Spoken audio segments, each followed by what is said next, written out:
Okay, in continuing the recruitment and selection policy, we have here is like a best practice guidance in recruitment and selection. It is a college, a university in UK. Okay, so first of all, in your in your manual, HR manual, you should have a process for identifying the vacancy, right?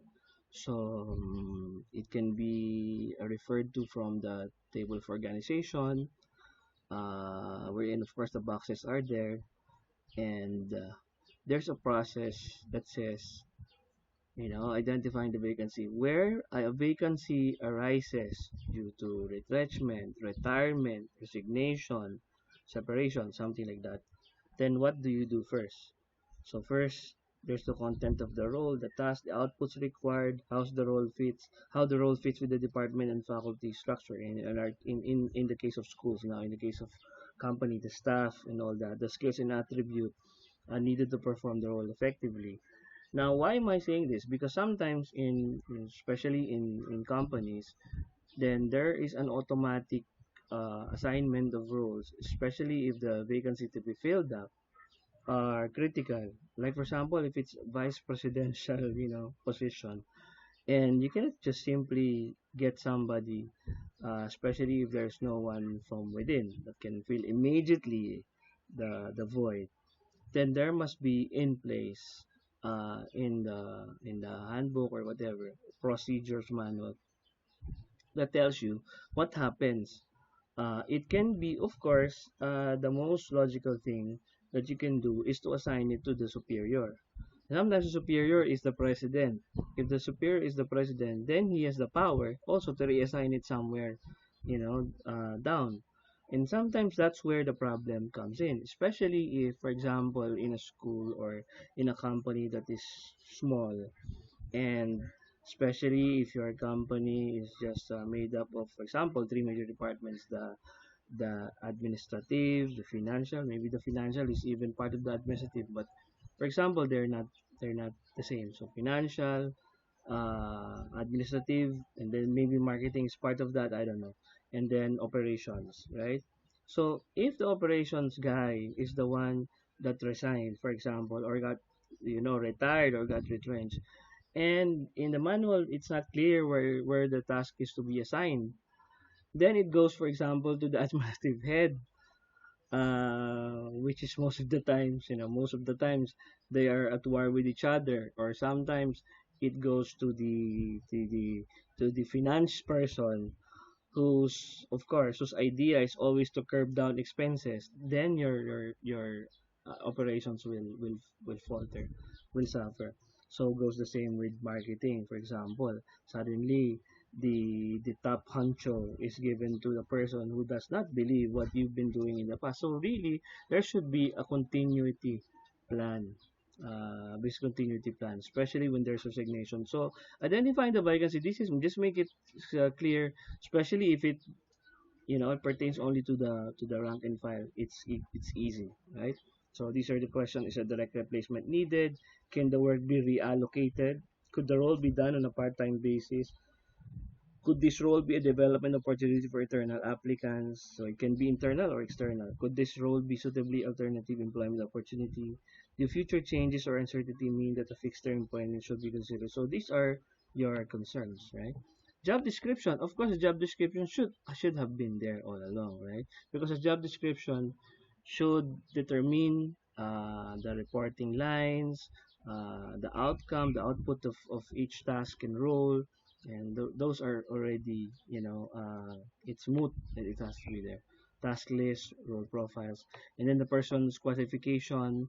Now, there used to be a time when we will say, for example, no, male at least 22 years old, something like that. Now you cannot say that, especially because of equality and diversity.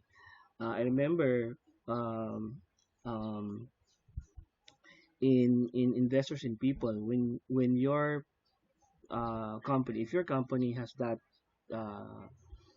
specification in the job description, that is already a red flag or something. I mean, of course, we will not red flag the whole company, but we have to tell, we have to speak to the persons manning, managing the company that this is um, not interesting in people, and this is against equality and diversity. It may not be clear to you right now why it is not, and why you should believe in equality and diversity, but that is already the practice worldwide. Okay, so that should be the message to our people. Now, if your people, if your managers are sometimes you have managers that have been around since the 19th century or something, and they have only one way of doing things. And I said, how can you assign that to a man, or sometimes a woman, right? This is a man's job, or this is a woman's job. So those are the things that you have to already remove. So the qualifications are there, research experience. Now, of course, this is for schools, but uh, whatever it is that you need, experiences, skills, knowledge, personal qualities should be there, circumstances, because these are the things that will be needed by the interviewer later on. Like for example, special skills or experiences.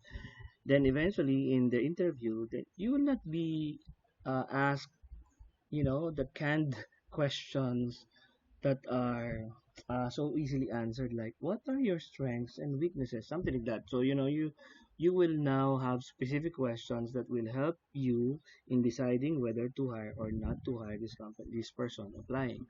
Like for example, if the experience needed has something to do with I don't know, automotive servicing or inventory in the automotive industry, then it has to be clearly aligned to that. The skills has to be. So, for example, do you understand about, have you worked in an automotive industry before? No, not yet.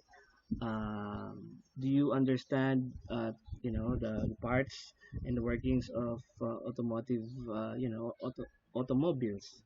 Said, no, I don't. What about inventory and storekeeping and all that? Yes, I have it. So, for example, so those are the things that you can now align your questions with. Approval to recruit. This is important, especially if you are an HR recruitment person, because I've seen in the past that there were companies, not necessarily companies that I work with, you know, uh, there's a request. The recruitment officer did not know, or the recruitment person did not know, that the request was already recanted. Um, the the person who originally requested said, I no longer need this person. I'm assigning it to another person. But then he was not the HR person was not informed, so he continued with recruiting. And the problem is, the applicant was recruited. So what happened is, now they had to talk to the guy to be assigned to, somewhere else. And, that causes a lot of friction and problems. And of course, you cannot side with the HR recruitment officer, because the one on the other side is the vice president. So so of course, as an HR director, you have to understand your person, because he is not at fault. She is not at fault there. I mean, but this would have been avoided if there is an approval to recruit. It's a paper trail that can never be, you know, uh, that's a proof already. It can never be denied or so, right?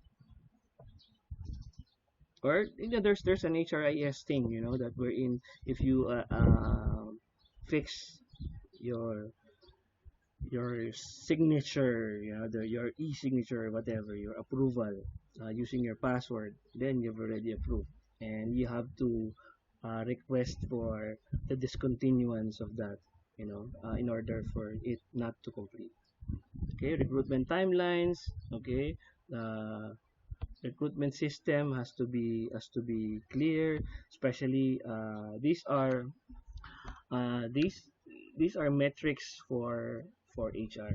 You know, you cannot deny it. I mean, I've known a person from HR who said that it is beyond her control. If there are no candidates, for example, if we don't get to hire, what what we are requesting for, because for example our offer is too small, whatever. But if that is the kind of reasoning from our HR head, then how can we get people, suitable applicants, right? So it has to be your metric. If you cannot recruit, then you would put a flag on your metric saying, the reason why we didn't, weren't able to recruit is because number one, this and this. Number two, we have very low offer. Then the management will act on what you are saying. But removing that as your metric, because that's that's the reaction of the HR head. Removing that metric from you because it's beyond your control. That is untenable. That cannot be. Okay. So attracting suitable applicants, we discussed this the previous video. Advertising. Okay. You can look at the link. It's very easy to look for. Um, Recruitment agency, we have that also here. Labor market.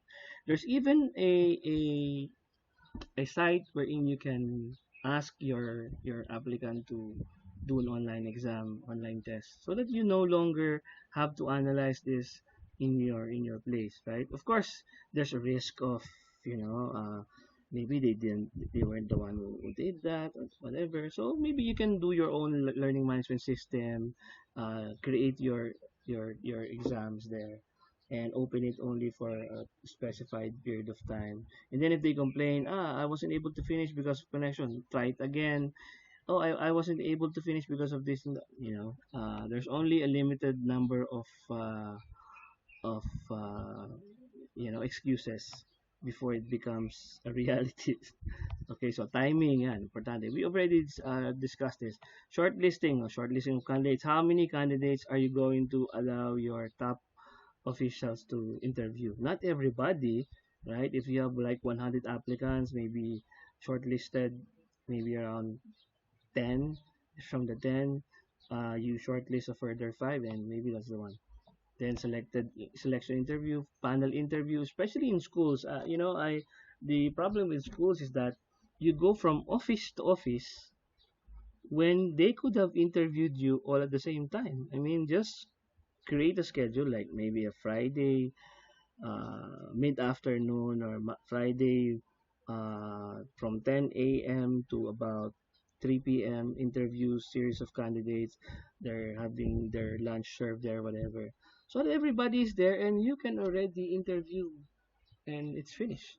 I used to do that when I was the HR head in our company, but it becomes very hard, difficult to do that again afterwards. But if it can be done, then better, so that there's just one questions to be asked. Hindi yung the same questions are asked over and over again, and you don't get to appreciate the answers because maybe the answer was given not to you but to another interviewer.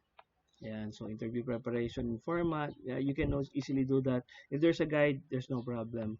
Question techniques, we already know that, right? So avoid questions. Yeah, so these are just reminders. Specific questions, especially on skills, abilities, ambition. Questions that are challenging but not in an intimidating manner, right? Like for example, especially not personal ones, right? You cannot ask like, oh, it says here that you are a single parent. So how do you think you can cope up with this? Diba? Yung mga ganun. Walang meaning yun, right? Questions should be open ones, um, para may encouragement to extend yung mga extended replies. Open question like katulad nyo, how did you manage to, for example, no, uh, yung mga tungkol sa, nabawa, you want to elicit responses on teamwork. How do you feel about about this? A certain, blah, we give an example. Maybe a specific example that happened in the time, in time past, right? Ngayon, pwede kang mag-probe and rephrase questions. Can you give me an example? Kasi nagsagot na, tapos akala mo tapos na, right? So, can I clarify that? When you said something blah, blah, blah, can you give me an example of how you manage to, yeah, something like that.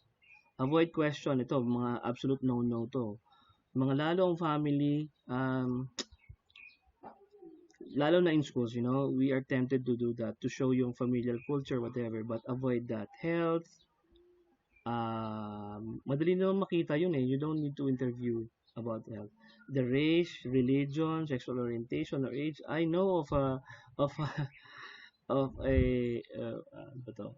someone who does this all the time. Are you gay? Lalo na in a in a uh, school setup. Kasi ang katwiran naman niya is maraming in the time past na nagkaroon ng issue or concern in that school because of homosexuality. That is why agad-agad tinatanong niya agad daw yun, no? Of course, depende minsan eh. It depends really on kaya mo bandalin yung question na yun eh. Siya naman kasi she's already well over 50s whatever. Nung time na inagawa niya yan. Tapos kaya 60s na siya. Kaya parang kaya niyang dalhin yung question na yan. But especially if you're younger, tapos it doesn't sound right eh. Lalo na ngayon na gender equality, whatever, nako, never ask that kasi makakasuhan tayo ng ng discrimination. Ayan, mga interview notes, kailangan yan. Selection test, depende naman talaga, right? Kasi ang selection test, paano kung you have to pay yung thousands pa minsan, no? Just to get yung aptitude. It's easily replaceable. May mga exams nga na halos pareho naman, correlated naman, yet it is free. So, hanap kayo ng mga ganun. And reward that, put it in your learning management system, and that's it. Okay, so parang ganun. No? Ako, ang learning management system namin is, of course, Canvas. This is where you're viewing it. References, okay. Referees will not be approached without the applicant's permission. So, kailangan talingin natin yan, no? Very careful kayo dyan kasi may privacy. Final selection, so minsan nag-aano tayo ng mga criteria na ganito, pero there are certain institutions na hindi na naglalagay ng ganito, no? It's just hindi siya na numerical kasi sometimes when you do numerical and then you analyze, parang ang nakikita mo yung nakakuha na pinakamataas na marka is not your is not your bet or hindi siya yung gusto nyo. And what happens is you select the number 2 and number 3 minsan, no? Ganun. Okay? Kaya mabuti pang wag na lang. Wag nang mag-numbers. Of course, pwede naman just to, parang Miss Universe, no? Tinifilter out mo lang yung mababa. But then, dun sa last 3 or last 2 minsan, kailangan talaga yan may qualitative approach. Hindi naman quantitative lang. Okay? Point and process din natin to kailangan, no? And then induction. Of course, important induction. Maybe it deserves another video, so we'll not talk about induction here. We talked about equality and diversity. Ayan, ito yung mga discrimination ha. Please allow this. Teka muna. We talk about, dito ba wala pa pala dito, no? Ang karamihan, lalo na pag lalaki nag-interview, please avoid personal questions. Kasi baka mamaya, makapagtanong kayo ng they feel offended, and then it can be cited, you can be cited against sexual harassment, lalo na she or he is trying to secure unemployment. Yan ang pinaka-vulnerable ng company, lalo na is being represented by people like you. So as much as possible, just straight questions, and kaya nga minsan mas maganda meron kayong guide. Okay, and then you tell the applicant, okay, I'm just going to go through these questions as a guide, and then you feel free to tapos kailangan open. Sana man lang makikita yung lugar niyo may malaking opening na window or something. Kasi pag hindi, alam mo na, mas mahirap. You better Better safe than sorry. So yung mga forms of discrimination, direct discrimination, when someone is treated less favorably than another person because of a protected characteristic. Okay, kailangan female. Yan, sinabi ko na to kanina, no? Discrimination by association. Ah, yung mga pregnancy, maternity. Ito, mayroon akong narinig na ganito dati. Of course, 1990s pa yon, no? Mabuti na lang lalaki ka pala kasi as much as possible we don't want female dito sa office natin. Sabi ko, sir, bakit po?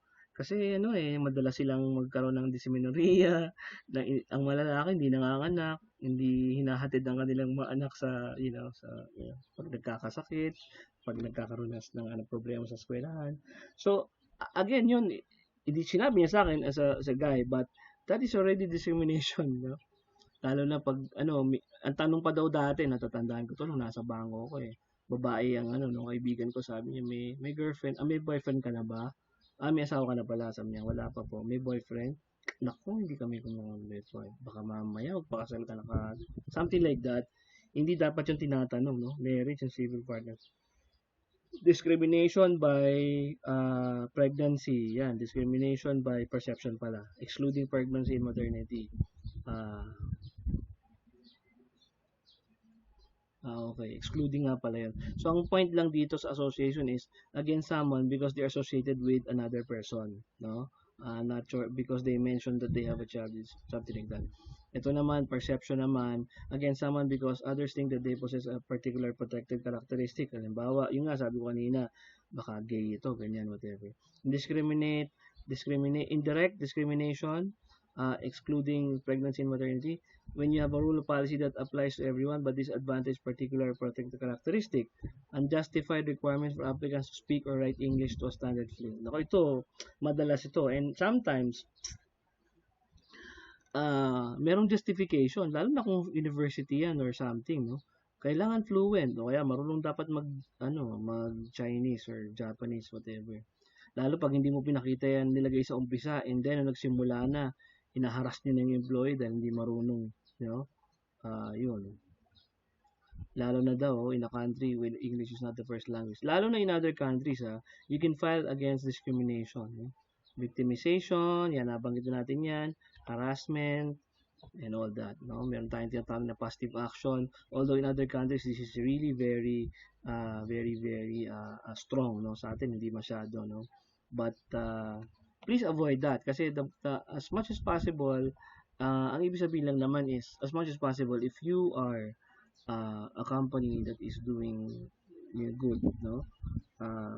Kailangan you have a reputation to protect. So, ang isang reputation nun is being fair, being just, being able to avoid discrimination and all that. Okay, so that's it for the best practices for recruitment and selection. Maybe we'll talk about induction next. Thank you very much.